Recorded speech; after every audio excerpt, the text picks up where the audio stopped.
Hi everyone, welcome back. I'm Michael Sandler, your host on Inspire Nation. If you want to be happier, or feel more positivity in your life, and no matter how much you try, you just can't get that stick, well then do we have the show for you. Today I'll be talking with Dr. Rick Hanson, a neuropsychologist and author of Hardwiring Happiness, Buddha's Brain, Just One Thing, and Mother Nurture.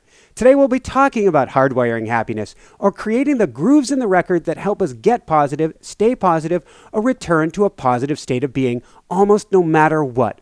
We'll talk about why to do it, how to do it, and how it can literally transform our life.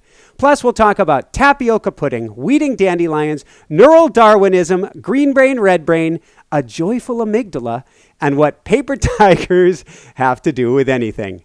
So, welcome to the show, Rick. Are you ready to shine? Michael, I am ready to shine. I've been ready ever since we started talking, some minutes ago. Your energy is being transmitted to me and radiantly. Well, thank you. And a mighty big woohoo for having you on the show. That's great. So before we dive into things, how did you stumble on this idea of hardwiring happiness while you're in college? Oh, okay, great. Like the origin story. Yes, the origin. In a nutshell, I was a shy, nerdy, dorky kid. I skipped a grade and I have a very late birthday, so I was super young going through school. Yep. And my parents, while being loving and decent, were each in their own way very bad at empathy. And my younger sister and brother would agree with me. And so no horrible things happened to me as a kid, but I grew up with a very thin soup of the normal social supplies, we call them in psychology, that everybody needs, even introverted, self-reliant people like myself. And by the time I got into college, it felt like there was a big hole in my heart. The result of the absence of lots of good things that we all need: mirroring, attunement, empathy, inclusion, prizing, feeling liked, feeling wanted, and also the fair amount of presence of bad things, wounds, not just deficits or lacks, wounds related to being, rejected, cast out, invisible, disappeared, and so forth. So no horrible trauma, but the usual results of a kind of C- D+ childhood. Yep. And what happened then in college, when I was just 16, I began to notice that if I did three things, it made all the difference in the world. First, see good facts. In other words, start recognizing when people actually included me. Most of it I hadn't even recognized before, but I went looking for good facts. The girl smiles at me. How great is that? Two girls smile at me. Oh my God. Somebody throws me the football on my intramural team and I catch it and he praises me. Oh, how good is that? A group of guys say, hey, Hanson, let's go get some pizza. How good is that? See the good facts. And second, feel something. Don't just rationally recognize it. I was kind of numb from the neck down when I landed in college, but feel it. Let yourself have a proportionate response to this beneficial fact. And then third, especially, take in the good. When you're feeling it, don't just let it wash through your brain, in a few seconds, momentarily pleasant, but with no lasting value. Instead, savor it, stay with it, open to it, receive it, let it land. Let the good sink into you and stick to your ribs 5, 10, 20, 30 seconds in a row. So I began doing that. Lots of little moments, but drop by drop, brick by brick, I began filling that huge hole in my heart. And then many years later, several decades later actually, I began to understand from a neuropsychological standpoint why that was so effective and why it's so important to do that, to actually take in the good, and how ultimately we can use those methods, not just for everyday well-being and effectiveness, but for spiritual practice and really fundamentally helping the world come to a much softer landing. It's beautiful. So if I back up for just a minute, how did you actually go? I'm thinking back to my own life, and a few years ago, I guess it's 5, 6 years ago now, my wife and I got this beautiful double book deal from Random House. We had 10 publishers vying for us. It was like, woohoo! But there was no woohoo. We got the deal, and immediately I was like, okay, we got to get busy. Yeah. There was no savoring the moment. And that has its, not a karma, but we'll call it, we discussed it beforehand, learning. It was a definite learning for me. And it had some difficult results because I didn't take in the positive. Yeah. So it seems like our wiring is it's almost a what did you do for me today? How did you slow down the wiring enough to say, those girls are smiling at me. not only am I going to just take it in, but I'm going to kind of marinate in it. We're going to bask in this for a minute. Yeah. Well, what first thing I noticed was that this practice made me stronger and kinder. In other words, I wasn't losing my edge, and I wasn't losing track of threats or challenges around me. That if anything, as I built up more resources inside myself, more inner strengths, more mental resources, I was less internally preoccupied, and therefore more able to see the real world and actually get stuff done, and also recognize, real threats, things I needed to deal with. Also, as I built up resources inside and became, frankly, happier, I became more generous and, understanding, cooperative, and forgiving and helpful to other people. So realizing that this practice didn't make me weaker, and it actually helped me get stuff done rather than getting in the way of stuff being done, helped me realize that I could have both. In other words, I could deal with challenges in life while also enjoying life. And critically important, it's a 2-for-1. Have it, enjoy it. As we enjoy the authentic, usually small, but real moments in life of gratitude or accomplishment or grit or a sense of our own capability or registering how to be one step more skillful with our partner or other people or in a sales situation or in a workplace situation, or how to be one step more wired in to our own peak performance zone, athletically or any other creatively or any other thing we're trying to do, even spiritually, that by doing that, a person actually is able to take everyday experiences that are real and use them as the basis, the fuel for building these critically important psychological muscles, as it were, inside ourselves. You had me thinking a minute ago as you were describing this, calling it the juice. It's the juice that gets us going, that keeps us focused, that gives us energy. Maybe we should dive into a little bit of, I want to understand the brain. And we've had on a few neuroplasticians, but I really want to get this for people, which is, you say that neurons that fire together, wire together. And you mentioned experience-dependent neuroplasticity. What does that have to do with what we're talking about? Right.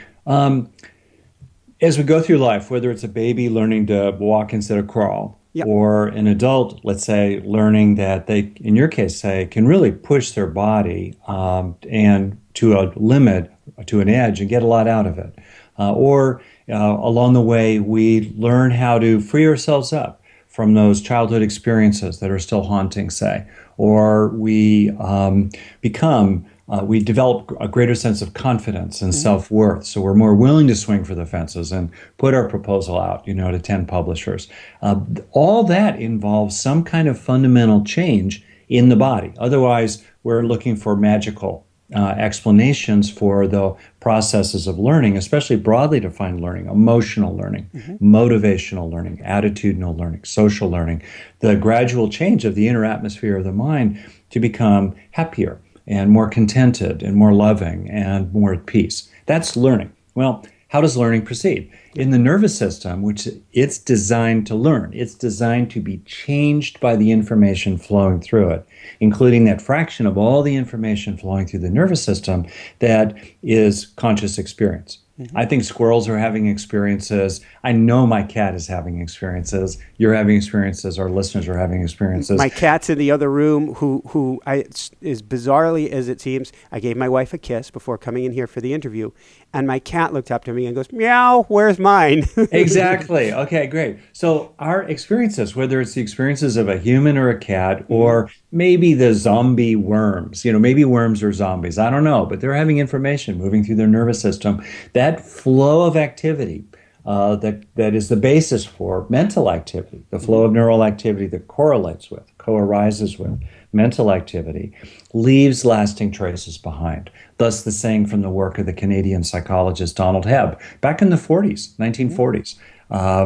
Neurons that fire together, wire together. And there are many other ways actually as well that our experiences, what we rest our attention upon, and then what we do with what our mind is resting upon. Because the mind gradually takes its shape from what it routinely rests upon.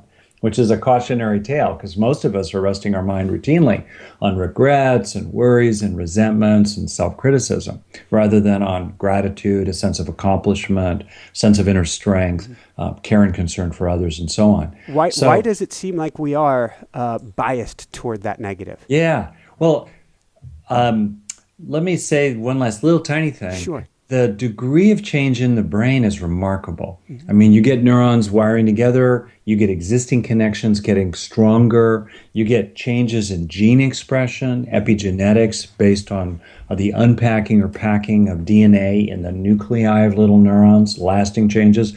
Blood starts flowing more to parts of the brain that are busier.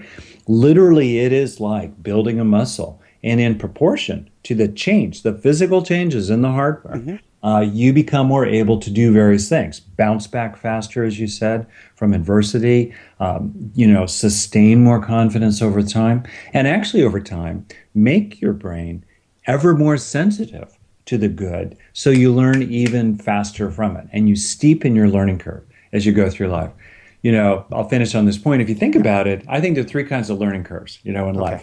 Like time goes this way, and what you care about is on the y-axis. Whatever it is, happiness. You want to improve happiness over your lifespan, or you want to have more and more satisfaction and skillfulness and fulfillment in your intimate relationships over time.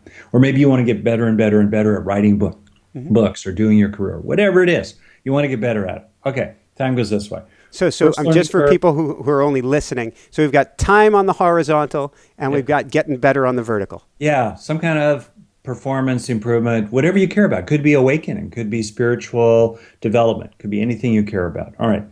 One learning curve, the first kind, is totally flat. No improvement over time. That's a bummer.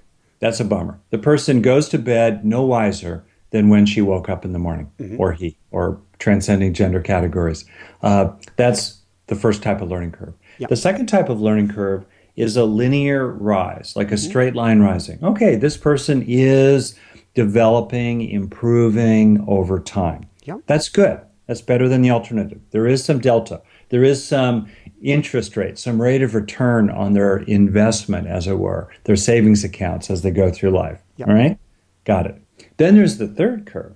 This is the wonderful curve. This is a curve, it is curvilinear, that exponentially rises over time, because this is a person who isn't just learning from their experiences and growing and developing as a result. I'm using the word learning in a very embodied sense, not just in a narrow learning the how to do long division sense. Okay? This is a person in the third curve that's curving, who's both gaining from their experiences and learning how to learn along the way.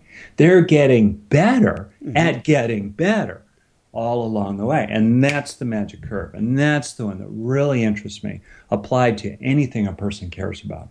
And that makes perfect sense if we talk about the idea of hardwiring, of seeking out. We had on Sean Aiko recently on Happiness Advantage, I believe it is. And if we're really focusing on happiness, we start to wire for happiness. If we start to wire for happiness, we start to find happiness around us more. If we find happiness around it, and on, and that's the curvilinear that you're talking about.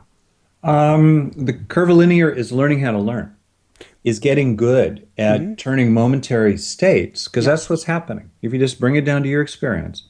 Right now, we're hearing, seeing, tasting, touching, smelling, thinking, remembering, feeling, wanting, and all the rest of that, okay? In any moment, there is a mental neural pattern of states. Learning involves acquiring beneficial traits from our states. Makes sense. Half the requirement, the necessary condition for growth, is to have some kind of beneficial experience. A moment of feeling strong, an insight into other people, a feeling of gratitude, a sense of pleasure in the body, a calming and relaxing in the body, feeling loved. Your cat crawls in your lap, your cat looks up at you and goes, "Oh, kiss me too." Whatever it is, you have that momentary state. That's a necessary condition for positive change, but it's not sufficient.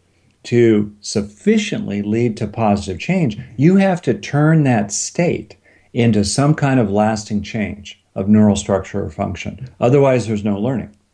It's radically consequential at this point. And so for me, the key point is to learn how to do installation. We're already pretty good at activating beneficial states. That's not hard to do. As Sean points out, there are lots of interventions, formal and informal, that can activate happiness, or very broadly defined in people. But very few people put attention on how do we increase installation? How do we turn our momentarily beneficial thoughts, emotions, body sensations, desires, behaviors, and so forth? How do we turn those into some kind of lasting change for the better? And that's the installation phase of learning, where we're actually encoding that information streaming through the nervous system as some kind of lasting change of neural structure and function. That's what really, I think, is the key, because if we get better at that installation phase of learning, then as we move through our days like a vacuum cleaner, we're able to really suck the good into us, so that at the end of the day, we're actually wiser than when we started, and we get better and better and better at this process. Okay, you've led the witness. You've teased us long enough. How do we start to install this or plug this in? Sure. And to go back to a question you asked me earlier, Michael, this point, it's a general point, the how of learning.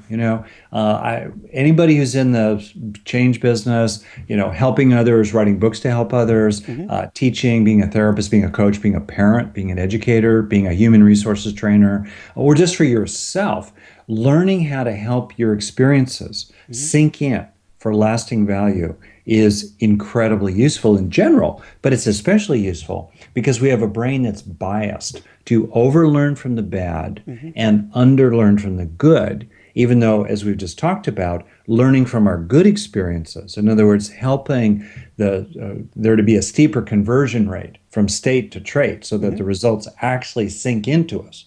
So we become changed for the better, not just have a nice moment, that even though that process is the primary way to grow the mental resources that we all care about. We have a brain that's like Velcro for the bad, but Teflon for the good. That's because our ancestors needed to both get carrots, the good, and avoid the sticks, the bad, right? But the difference is, if you don't get a carrot today, if you don't get food today, you don't get a mating opportunity today, you'll probably have a shot at it tomorrow. But if you fail to avoid that stick today, that predator, that natural hazard, that lethal aggression inside your band or between bands as a mammal or a primate or a hominid or a human over the long 600 million year run of the evolution of the nervous system, sharp of tooth and red of claw, right? If you're not able to avoid that stick, no more carrots forever. Sticks differ. They have more urgency and impact. So today we routinely scan for bad news, over-focus upon it, overreact to it, rapidly learn from it. We learn, you remember like 10 things happen in your relationship. One's negative, 9 are positive. What's the one you think about when you're falling asleep? And then we sensitize the brain to the negative. We actually make it more like Velcro for the bad over time. And this negativity bias, which is so well established, made a lot of sense back in the Serengeti. It might make sense today on a battlefield or growing up in a battlefield, your home, your neighborhood, whatever. But for most people, this negativity bias, tilts towards survival, but it tilts us against quality of life and learning from our beneficial experiences. So if we tilt toward beneficial experiences, to activate them, to have them in the first place, but then especially tilt toward them, to internalize them, to install them as a lasting change of neural structure or function, we're just leveling the playing field. I like the word install that you use, because I like to think that everything around us is something we're installing in our psyche. And so that's right. If you turn on the news, and I think of NE at the beginning, negative news, when you turn that on, you're installing negativity. If you come home and somebody cut you off, then you start talking about it, you're continuing to install that negativity. That's exactly right. We have a brain that's constantly changing, constantly being shaped by the information flowing through it and what we do with it, the experiences moving through us. And the world out there, a lot of people are trying to drill certain messaging or certain content. They're trying to program us in various ways. They're trying to implant, in a sense. Don't take that too literally. We're not. But it does sell products. Oh, it does, and it also sells political campaigns. Fear tends to trump hope, because safety comes first for people. So for me, this is the essence of self-reliance. It may sound airy-fairy, but for me, it's hardcore. It's about how do you grow strengths inside? That's what's under your control, right? You can't do anything about your genes. You have little control over most of your environment, right? But what you do have tremendous influence over is the degree to which you help yourself learn from or grow from or develop or heal from your experiences in life. I would say that's actually really hardcore because we talk about grit. We talk about being able to get through tough stuff. Yeah. If you've got that 5-to-1 negativity going on in there, you ain't getting anywhere. It's really tough. It really is tough. So I want to make a key point, though. Yeah.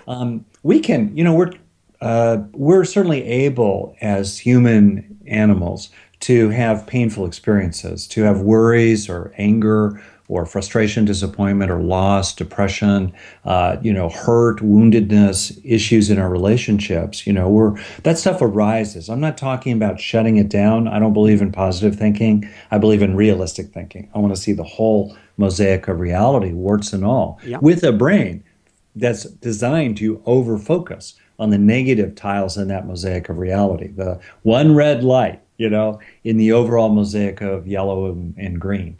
You just check in with it. You go, okay, that's a wart. All right, I've checked in with it. Right. To hold it in mindful awareness. If you can step back from it and witness it, observe it, explore it, investigate it, disidentify from it, then it's not going to be reinforcing the program, the negative programming. So I'm not speaking against, opening to your experience and being with it. I'm just saying that's not enough. And if we're identified with the experience, if we're glued to the tube, rather than 20 rows back watching the screen, we're definitely reinforcing those worries, those resentments, the anger, this low sense of worth, negative motivations. We're reinforcing our bad habits. And that's not good for us. So you want to talk practically? That was a question. I guess before we go there, something I mentioned in the beginning might as well be a good place to go for it. Fits right in with this paper tiger paranoia. Oh, yeah. Well, if you think about it, in the wild, our ancestors could make two kinds of mistakes, right? One mistake is they think there's a tiger in the bushes or the equivalent, metaphorically speaking, a threat. Something's about to get them, but actually the coast is clear, no worries. The second mistake is to think everything's fine, feeling groovy, but there really is a tiger in the bushes about to get you. All right. What's the cost of the first mistake? Needless anxiety. What's the cost of the second mistake? No more mistakes forever. So we're designed to make this first mistake 100,000 times over to avoid making the second mistake even once. That's why most people, in most ways, overestimate threats. Continually overestimate threats and underestimate opportunities and resources for managing threats and fulfilling opportunities, thus paper tiger paranoia. It's so easy to feel like it's threat level orange around you. And then we have people at any scale in relationships and families and organizations, in nations or on the world stage. We have a lot of people who use the classic power of fear to create uneasiness, anxiety, apprehensiveness, dread, preoccupations with threat and so forth. Because then when people do that, when they're preoccupied in that way, when they feel threatened, they're a lot easier to intimidate, and it's a lot easier to mobilize them to attack a dreaded other, them over there, or even on the other side of the world. So I myself pay a lot of attention to anxiety inside myself, and I'm constantly asking myself, is this fear appropriate? And second, could I deal with the challenge? Like I've done a lot of rock climbing. We talked about that. Yeah. I mean, I've been in so many settings where it was challenging. It was dangerous. There were threats all around me. My body was keyed up. There was maybe anxiety at the periphery, healthy anxiety, don't slip. You're going to die if you do. Pay attention, all the rest of that. But I wasn't upset about it. I was coping. Just because there's threat or challenge doesn't mean we need to go red, as it were, into the red zone, reactive fight or flight responses inside ourselves or against other people. And that's important to realize. We can do both. We can take in the good. We can recognize the good around us, and we can help ourselves from the inside out as an act of autonomy and self-reliance and agency, rather than being dead in the water, a nail instead of a hammer as you move through life. We can do that inside ourselves while also coping with threats, dreaming big dreams, swinging for the fences, having passion with other people, being enthusiastic and creative. We can actually do both. But I've gotten more tough-minded over the years, and I've come to realize that people have to make an effort. It's interesting, Michael. People recognize they need to make efforts to get good at golfing, or operating, Excel spreadsheets or something like that.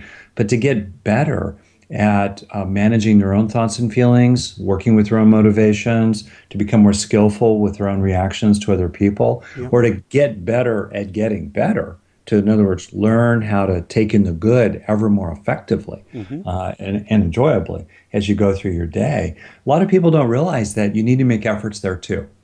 The good news is that you don't need to make a lot of effort. A few minutes a day makes a ton of difference for people. Half a dozen times a day, less than half a minute at a time. Just show up for your own beneficial experiences. Open to them, feel them, let yourself have them, protect them. Don't let other people rain on your parade. Don't let voices inside your head rain on your parade. Have a kind of kindness for yourself, which bakes in a bonus benefit, because you're building, a reminder, treating yourself like you matter. Do you have a reminder that you help people to remember? A reminder to remember. It's kind of redundant, but go for it. Yeah. The point here, for one thing, when people start doing this practice that I talk about of deliberately taking in the good and remembering that it's not just about smelling the roses, enjoying every sandwich, there's a place for that, but take in experiences of determination or fortitude or strength, or take in the realization that you really need to get control of your anger, when you're talking with your kids. I mean, whatever's beneficial, whatever's the good learning for you, let it sink in. Right? When people start doing that, they start noticing that it's really enjoyable. And that naturally motivates them to do it. So that's one thing. Second, people could put little stickies around themselves, like remember to remember, or breathe, or tick moments in the day like meals, or at the end of a workout, or whether we're doing yoga or Pilates or what have you, or at the end of meditating or painting or walking the dog. Just take a few extra heartbeats, a few extra breaths to be with it, to let it reverberate, to keep those neurons firing together so they really wire their benefits into yourself. There are a lot of technical details about all this that are useful for people. Just kind of like I could say to you, hey, ride a bike. It's pretty simple. 2 wheels, just try not to fall. Yeah, there are a lot. I mean, that's kind of it in a nutshell, right? You know what I mean? Keep pedaling, use your brakes when you need to. Yeah. Pretty simple, but there's a lot of detail about getting really good at, let's say, riding a bike, especially in the mountains off trail. So there are details about this, but the essence is simple. Have it, enjoy it. Have those beneficial experiences in the first place, and then especially don't waste them on your brain. Enjoy it so they sink into you. Beautiful. Going from there, let's go back to where we were headed before. How do we begin to really level the playing field? Yeah. What I would suggest for a person, so I think of this in kind of like 3 levels, all right? Okay. So level 1 is simply to develop the habit of taking in the good as you move through your day. In other words, as you move through your day, you get out of bed, you're kind of groggy, whatever, and then you have your cup of coffee. And there's that opportunity to register, this tastes good, or your tea or whatever it is you do in the morning, or your superpower smoothie, I don't know. This tastes good, this feels good, why not? Or then you get ready, you go to work, and you look around, you go, wow, no bombs are going off in my front yard. Sorry about what's happening elsewhere in the world maybe, but not here at least. It's relatively peaceful and orderly. Flowers are blooming. The streets lights are working. Yeah, I can let in a sense of relief, of safety, of orderliness in my life. I don't need to have such a, paper tiger paranoia about the world around me. All right, then you go to work. Life happens, ba-bum, and then you get something done. Maybe it was tricky, challenging, you navigated a difficult email to write or an awkward conversation, or maybe you're in a setting where someone is appreciative of you, right? Rather than blowing right by it, notice it, feel it, recognize it, open to it, help it last 5, 10, 20 seconds in a row, feel it in your body. See the ways that it's personally relevant. Why would it be good for you to feel this? Great. These are different factors that increase encoding, the conversion of states to traits, et cetera. So number one, develop the habit half a dozen times a day of just showing up for your own good life. Why waste it, right? Why not be there for it? I like it. That's the first level. The second level is to grow the particular strengths inside that will help you deal with your issues. Either challenges in your life today, like a very stressful job, or you're going through a divorce, or you're trying to really motivate yourself to keep up with your exercise program. Yep. Okay. Or very commonly for people, you're still dealing with, lacks and wounds from your last relationship as an adult, or maybe the impact of childhood experiences. In other words, you've got a particular issue going on. And therefore, it's helpful to look for what are those experiences, I call them antidote experiences or vitamin C's, that are targeted at your particular need. My particular need growing up wasn't related very much to safety, that category of needs, or to our needs for satisfaction. I was not traumatized as a kid, and we had enough food on the table and so forth. But in terms of our third great need for connection, broadly defined, of one kind or another that's healthy, that was really where my issues were. So landing in adulthood and, doing practices now for a lot of decades, the main target for me has really been around taking in experiences, taking in supplies, as it were, and filling myself up with them that had to do with my wounds and my deficits, having to do with relationships. So the second level is to look for those experiences and look for those opportunities to grow resources inside yourself that address particular issues. That's extremely powerful. And in my book, Hardwiring Happiness, and in other places, I have lists of sort of psychological resources and key experiences that target particular issues. It's sort of like, if you have a flat tire, you need a tire. Filling your tank with gas is nice, but it doesn't address the key issue. Right? Then the third level, the deepest level, which I think is really quite profound, is to address the ways in which, if we feel like our core needs are not being met, in other words, if in our kind of core there's a sense of deficit or disturbance, that tends to trigger the craving, very broadly defined, that the Buddha pointed out 2,500 years ago in a very psychological way. The craving, the drivenness, the fearfulness, the fightingness, the clingingness, what have you, all aspects of craving, mostly quite subtle. I'm not talking about shooting up. I'm Even talking the busyness. Yeah, busyness, drivenness, like that thing that came over you right after you had that big win with your new, book contract. I can relate to that experience. Boom, you were on to the next thing. Rather than staying centered, doing the next thing you needed to do while feeling this enormous win and really, really letting it reverberate inside you. What happens over time as we repeatedly internalize the sense, the experience of our core needs met, which I and others categorize loosely as safety, satisfaction, connection, related loosely to the reptile, mammal, and primate layers of the three-stage evolution of the brain.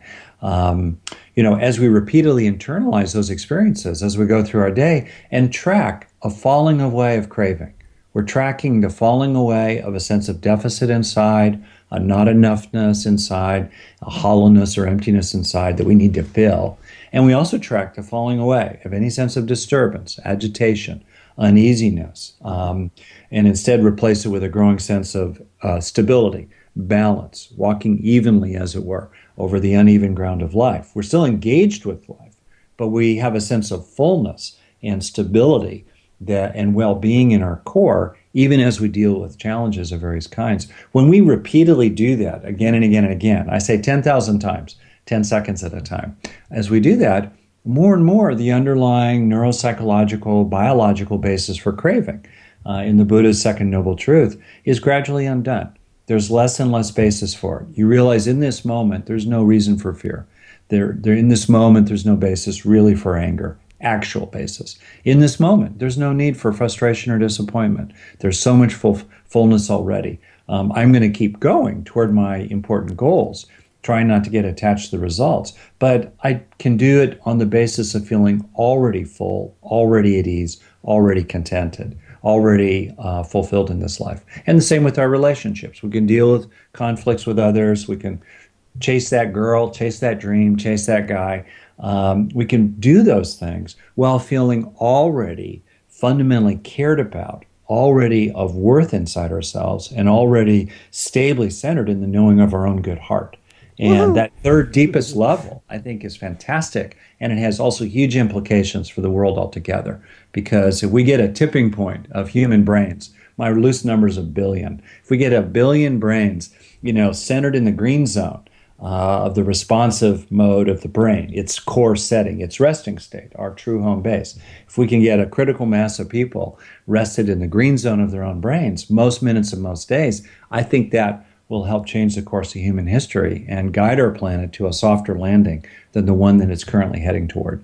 So I love that. And I think we'll make that shift. I think we are becoming more, I think it's happening at a grassroots level. I call it closet woo-woo-ness.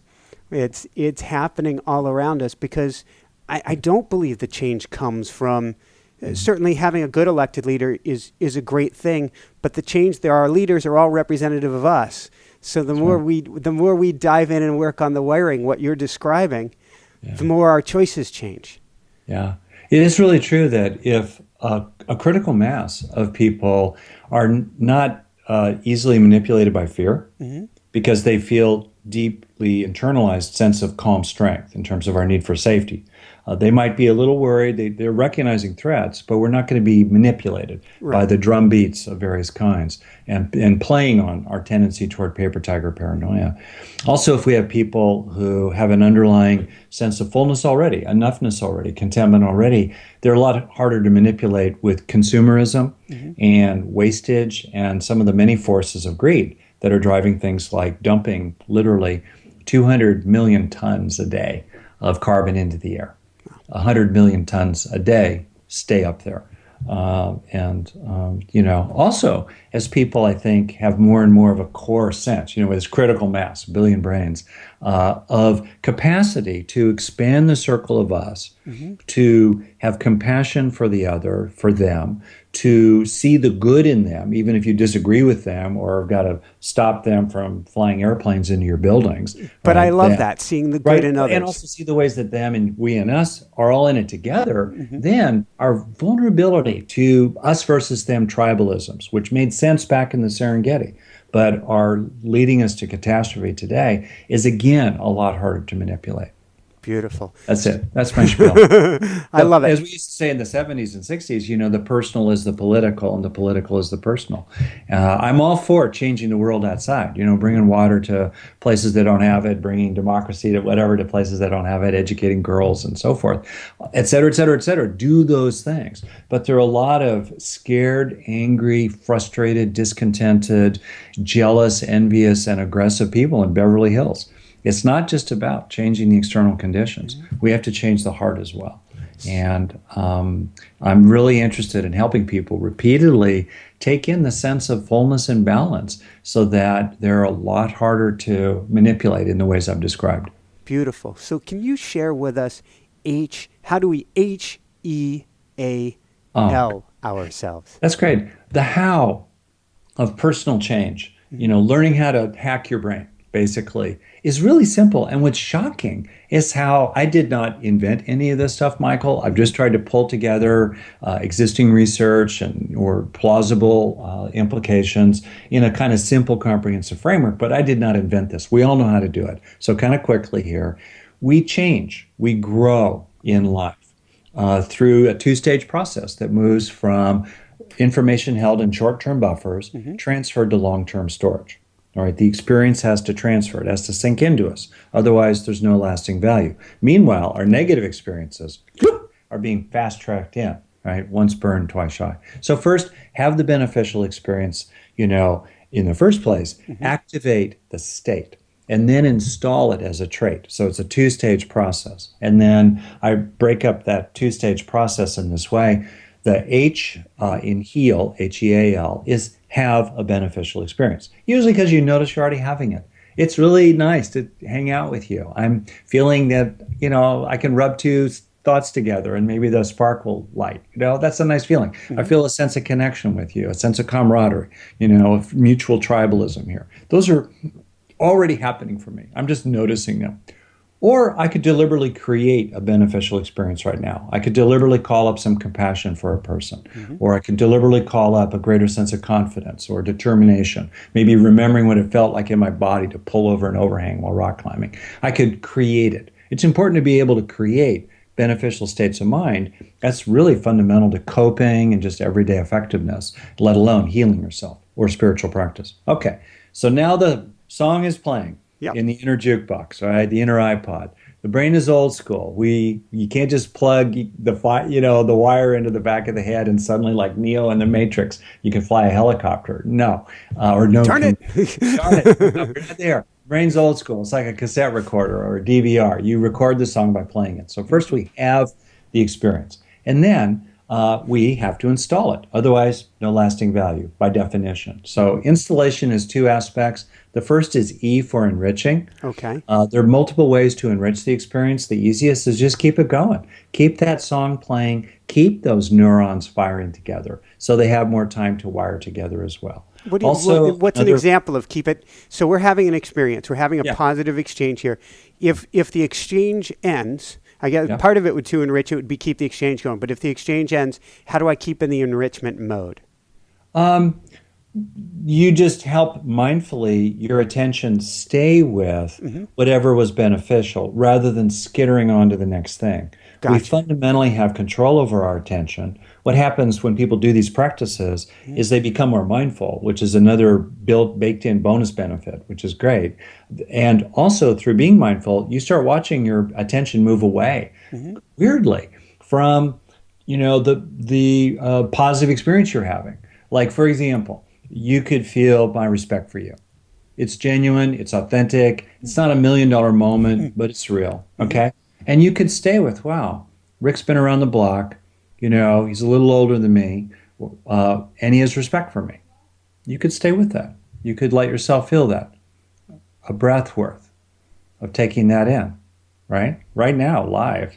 I'm breathing. What's that like? And one thing that is interesting that often happens, you watch your mind moving away really fast from the experiences that we long for, right? It's uncanny, actually. And you start getting better. It's a wiggly worm. Yeah. You find it easier and easier to stay with. For me, it's a few breaths. And more the better, but minimally a few breaths. There's probably a threshold below a few seconds, no transfer unless it's extremely intensely positive, no lasting learning. At least a few seconds, ideally longer, half a dozen, 2 seconds in a row. You just stay with it. You protect it. When people start doing it, they realize, I can do this. I look outside, a moment of beauty, right? Plants around, flowers, look around, somebody smiles at me. I have a moment of feeling like this person's friendly. The world is not such a scary and dangerous place. I get something done, rather than just whoop, on to the next email, whoop, on to the next accomplishment, the next task. Wait a second. I finished the darn dishes. I got the kids into bed finally. I did that meeting well. I ran that meeting well. Feel it. All right, that's enriching.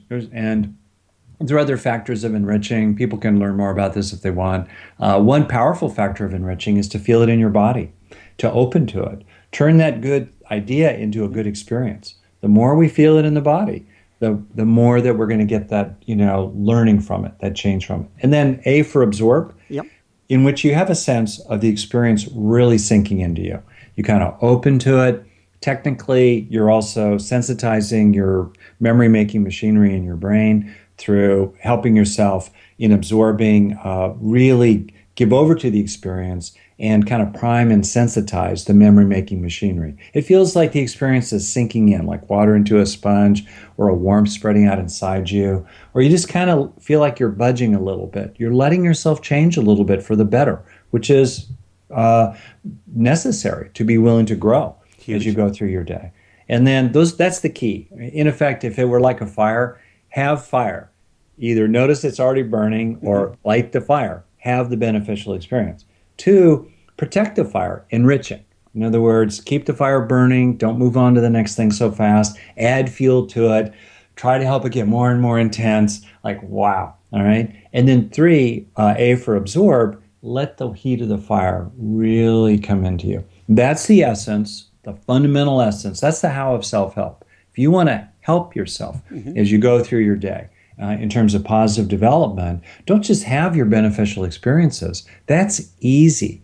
I don't think there's a lot of upside in getting ever more skillful at activating beneficial experiences, since we're already close to the ceiling of the possibilities there. Where the real opportunity is getting better at, getting more skillful at the conversion of our beneficial experiences into some kind of lasting change, the installation of them. I like this because I'm thinking of, I don't know why I'm thinking of bungee jumping and extreme sports, and it's always the need for more, which I get it that there's an adrenaline rush, but if you can help build in that positive experience into you, you can be tapping into that a lot more frequently than needing to be jumping off the cliff.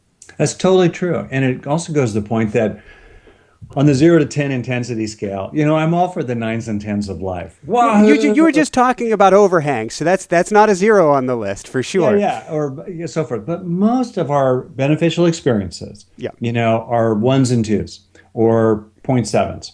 And yet they're still real, right? The cat looks at you kind of lovingly.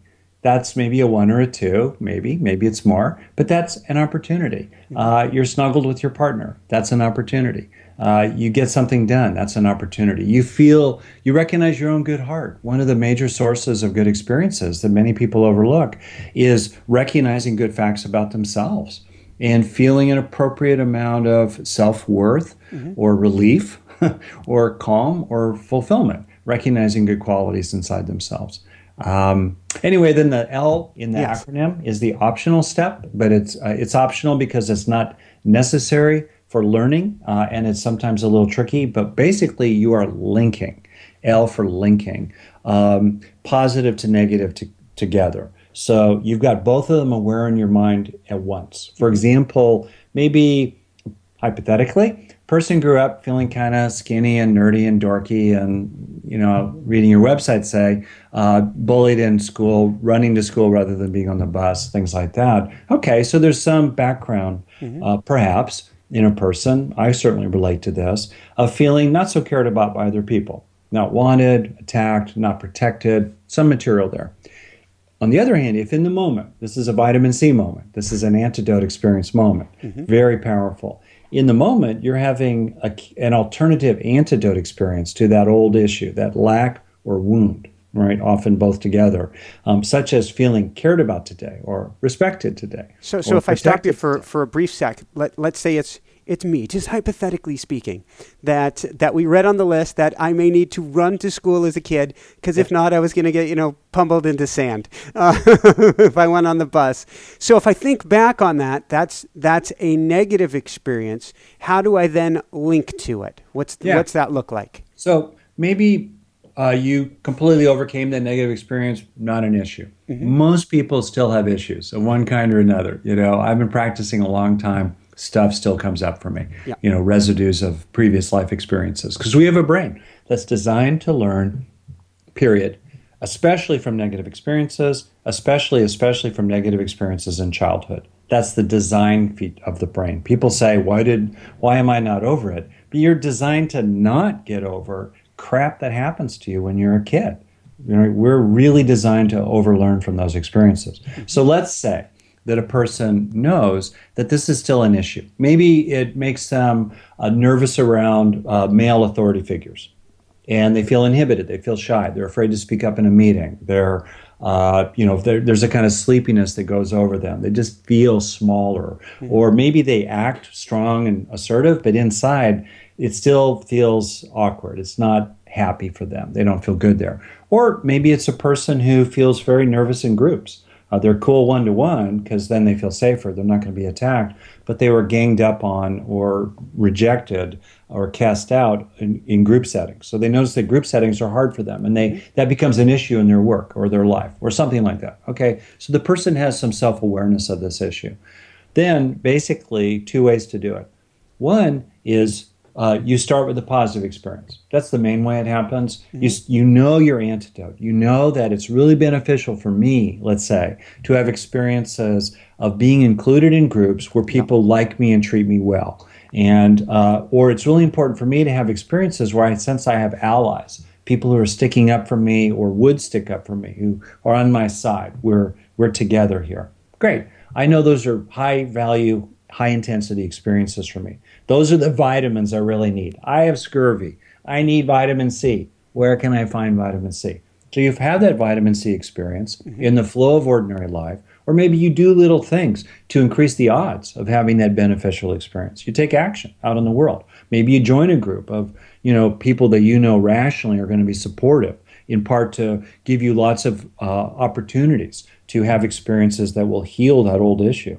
And then when you start with that beneficial experience, it's running. You've done HEA with it. It's happening. You deliberately get a sense of it connecting with that old pain inside. Sometimes connecting with what feels like younger material inside you. You're just aware of them both at once. There's some technical skills about this that I get into, but the essence is very natural. We keep the positive experience, the positive material, bigger in our awareness, right? On the front of the stage of awareness, as it were. And off to the side is a sense of that old pain, that feeling small, feeling worthless, being scared. Why won't anybody stick up for me? That's off to the side. And since neurons that fire together wire together, if you associate, if you're aware of two things at once, and the positive is bigger, it's more prominent than the negative, it starts wiring to the negative, soothing it, contextualizing it, bringing perspective to it, bringing supplies into yourself today that you really longed for,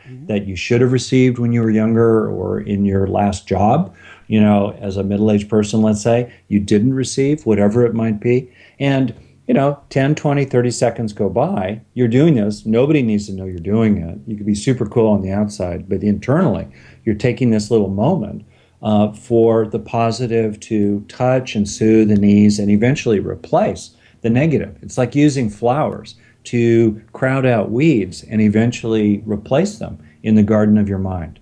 That's the primary way to do it. The other way in is you start with the negative. You be with it for a bit. You kind of stabilize around it. Then look for a positive alternative, and then be aware of both of them at the same time. Got it. So how do we use these techniques or use the HEL technique for our children? Wow. Well, there's a lot there. In general, helping kids slow it down just a little bit to stay with the good so it sinks in, and giving them a little bit of guidance about that, depending on their age. I've worked with a lot of children, very young ones, very little ones, all the way through young adulthood. And, you obviously need to adjust what you're saying to the kid. The younger they are, the more they need external support from caregivers to do this. But the older they get, the more and more they can do it themselves from the inside out. To just slow it down and enjoy it and let it come in. Second, because like I said, those 3 levels. Second, if you know your kid's issue, maybe your child is nervous about sleeping alone, is anxious or worried, or maybe your child is not succeeding in some area of life. Maybe they're struggling to read in school, or they're bright, but they're at the spirited ADD end of the temperamental spectrum. Sidebar, I don't think there's a D in ADHD. I don't think it's a disorder. It's an issue of fit. It was incredibly useful to have spirited jackrabbits, in the tribe, balancing the slow, anxious, cautious, rigid turtles with a fair number of tweeners in the middle. But today, for people who are jackrabbits to try to function in turtle pens, then it becomes a practical issue. But anyway, so maybe your child is struggling around succeeding or performing or accomplishing goals in one area. So you really emphasize for that child the sense of accomplishment in other areas, like athletics or socially, or being a kind, good person, or having talents that aren't really explored very much in school, but can be explored outside of school. So kids. And then also a great time, if they'll put up with it, roughly ages 4 to 14 will put up with this, or younger even, when you put them to bed, more nights than not as a parent, take an extra minute or two to review the day perhaps, especially if you're looking for at that second level, those vitamin C experiences that are really important compensatory resources or antidotes for your kids' issues. Or just look right in the moment. What's actually happening right now? How good it feels to be cuddling together, how nice it feels to be in your cozy, safe bedroom, looking around, the little nightlight, your dolls, your like sacred objects, the crystals that will keep you safe at night, whatever it is, your dogs, or cat is at the foot of the bed, whatever is available right here. Let's take a minute or two or three, Susie or Johnny or what have you, to just stay with it and let it really sink in, which of course teaches the kid how to do this, increasingly herself or himself.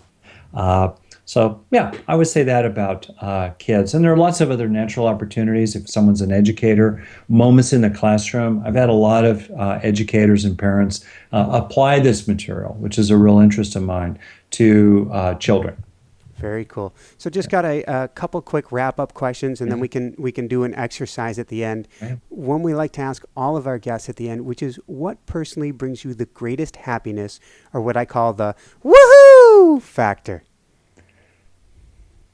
Well, I think there are different kinds of happiness, and there's this distinction between hedonia and eudaimonia. So one thing that gives me for example, one thing I love doing is being in wilderness by myself. I love going off trail. Yep. I love not scaring myself to death, being in that sweet spot where you have flow, where there's enough challenge to keep you interested, but not so much that you're freaking out. I love doing that. That really is fulfilling for me. But inside myself, it's not so much a woohoo, like, yes, intensity, but it's deeply rewarding. So I think that's a big one. Another big one for me, honestly, is having a meaningful conversation with somebody. Here I'm doing more of the presenting. That's just the nature of the conversation. Often I'm in situations where I'm doing most of the listening, for example. Either way, that kind of heartfelt, honest, sincere conversation that's moving forward in some way. I had one yesterday with our 25-year-old daughter, about her social life. I just love doing that. And, I don't know. Maybe one last thing that really, really gives me the big wahoo is to feel like what I'm doing is having benefit for a wide circle of people. That I'm casting my, bread upon the waters, my messages in a bottle. They're going out in the world. And, a few times every day, at least, I get some kind of email from somebody, or I get some kind of communication from around the world that basically says, hey, this was helpful to me. I mean, just feeling that, actually reduces ego. It reduces arrogance and conceit, and it's kind of humbling and beautiful to feel like you're being used for the sake of the greater good. So that one definitely, woohoo, is a good one for me. Fantastic. So where can people go to find out more, to find your books? And you talked about an online self-help program, Foundations of Well-Being. Where can they find that? Well, thanks for asking, Michael. So the go-to place would be my website, rickhanson.net, or you can just Google my name. It'll come up pretty quickly, rickhanson.net. And there, it's chock full of freely offered resources, talks, videos, writings, slide sets from workshops I've given, kind of a greatest hits list of cool scientific papers, if that's of interest for a person in the public domain, interviews with other people, lots of great material there. And in addition to that, I'm at that website, people can learn about this online program I do called the Foundations of Well-Being, which is a comprehensive collection of tons of resources, talks I've given, guided practices, interviews with top people like Tara Brach, Barbara Fredrickson on positive emotions, Sue Carter on oxytocin, the love hormone, lots and lots of other people, Dan Siegel, positive neuroplasticity, and so on.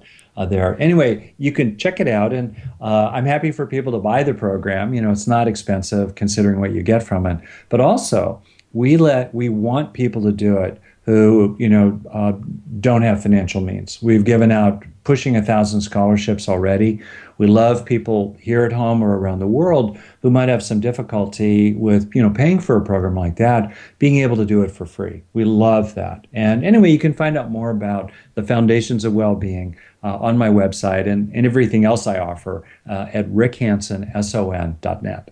And if you're driving down the road and you didn't catch all of that, just go to inspirenationshow.com and we'll have the links to get you right over to Rick's site. So Thank you. Before we do the exercise, any last words of wisdom you want to share with people? Wow, that's great.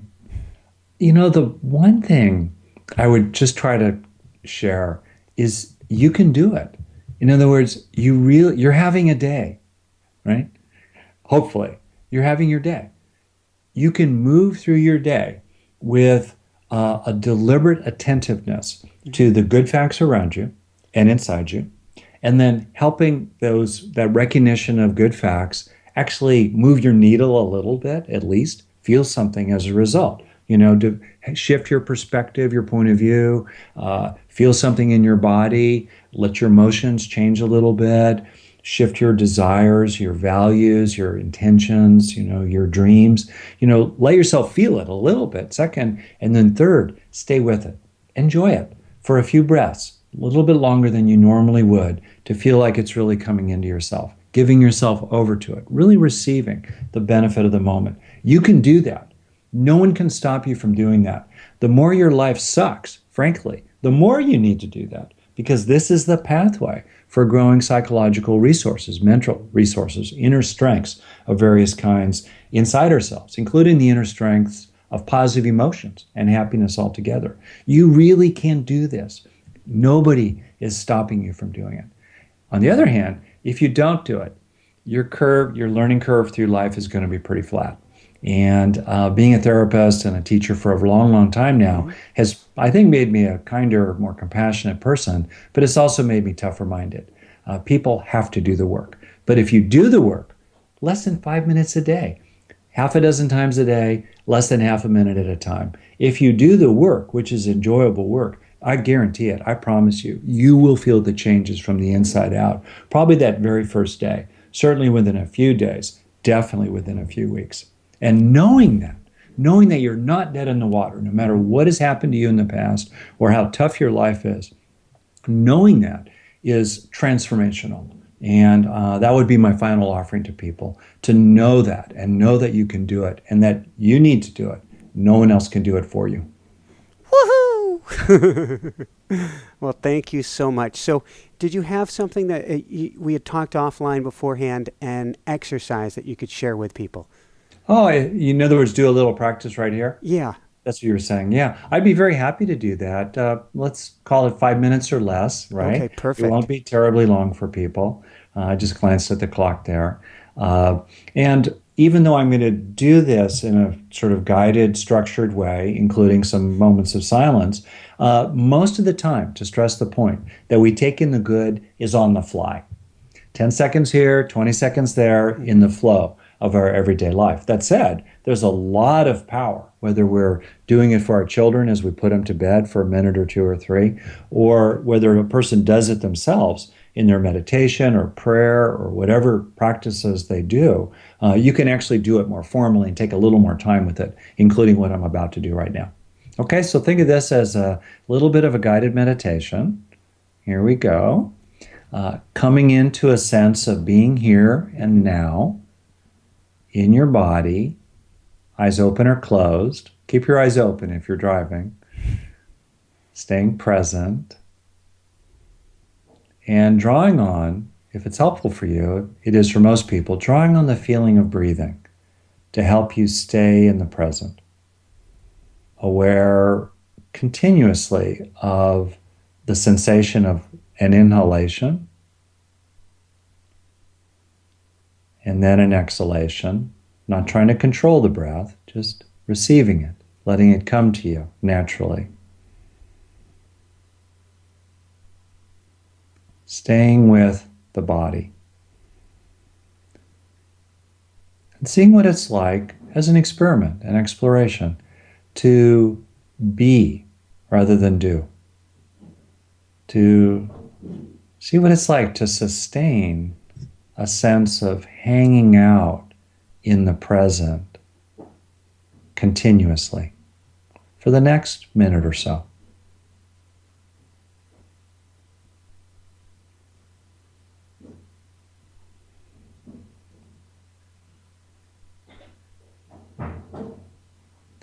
Letting sounds or thoughts move through awareness, just not chasing them.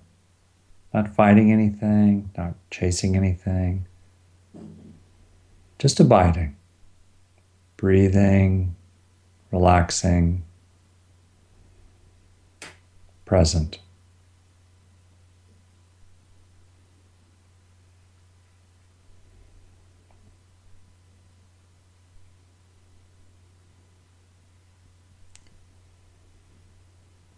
And then, while remaining present, tuned into the body, aware of the whole body, gently encouraging a growing sense of safety that's reasonable. In other words, releasing unnecessary anxiety or worry in this moment. Noticing, for example, that you're actually basically all right now. There's enough air. There's breathing. I'm going to close my door. No problem.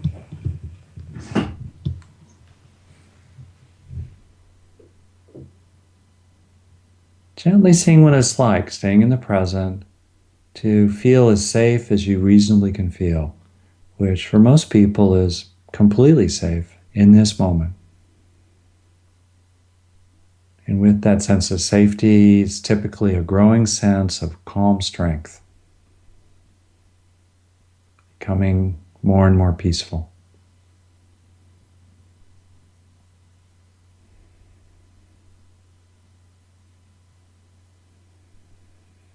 You can be aware of the world around you while feeling calm strength, while feeling a sense of being safe in this moment.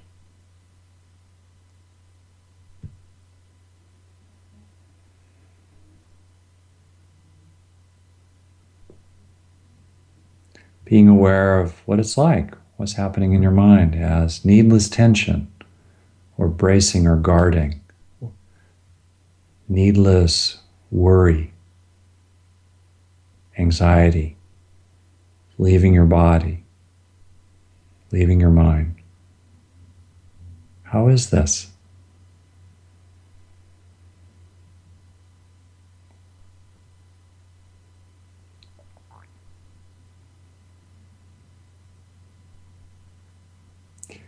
And then a second of 3 explorations here, letting whatever sense of safety and calm strength is present, moving to the back of awareness, focusing now on our second great need for satisfaction, for enjoyment, for accomplishment, for attaining goals. Without chasing anything or holding on to anything, opening to a growing sense of gratitude and gladness and fullness for what you already have.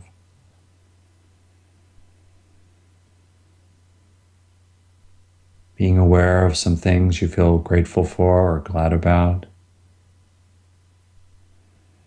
Perhaps a sense of having already accomplished so many things, mostly small but important little things over the years. A sense of having already arrived. Building on this base to keep accomplishing things, growing things, doing things, with a sense of feeling already full, already contented, rather than frustrated or disappointed. Exploring what this is like. Unnecessary disappointment or frustration falling away, replaced with a growing feeling of presence and contentment.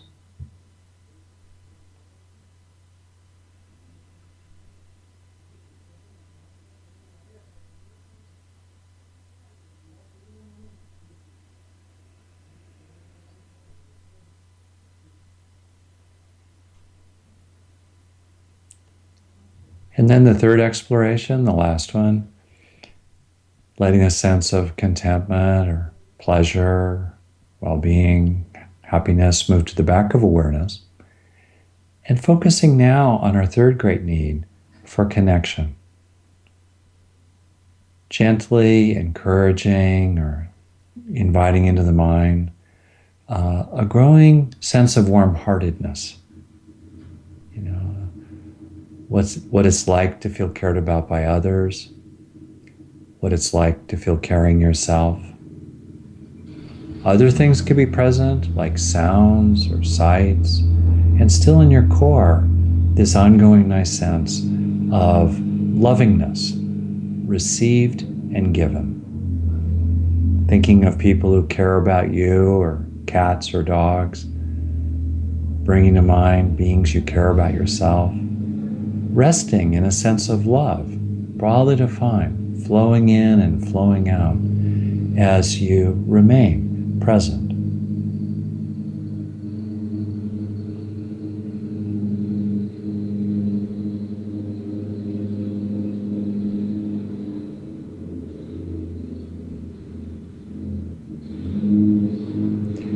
And then finishing up, actually using the opportunity of the background noise of equipment here, or anything else that might be happening around you, to recognize that things can be happening.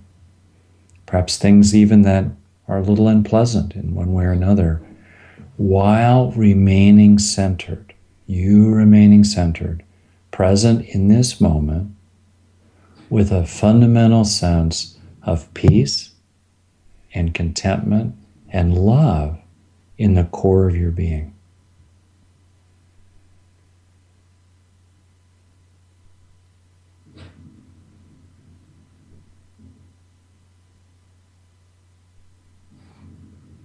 And for a little bonus, why not, for the next couple dozen seconds, if you like, imagining what it would be like to carry with yourself this sense of fullness and balance and presence, peace and contentment and love over the course of the day you're going to have in front of you.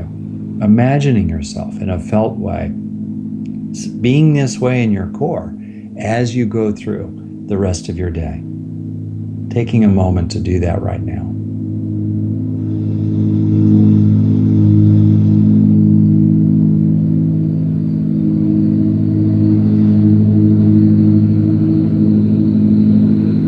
Okay.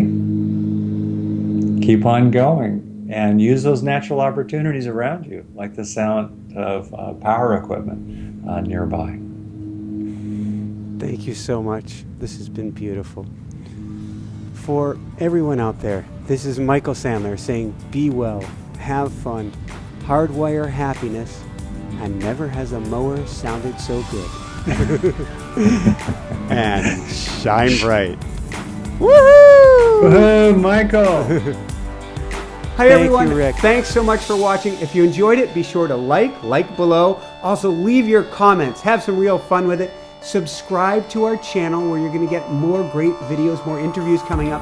And check out our website, inspirenationshow.com. That's where you'll find tips, blogs, information, videos you won't find anywhere else, and useful and helpful resources to really help you kickstart your life and to shine bright. Thanks so much again. Thank you for your support. Like, comment, subscribe. See the website. Thanks so much and have fun. Of course, shine bright. Woohoo!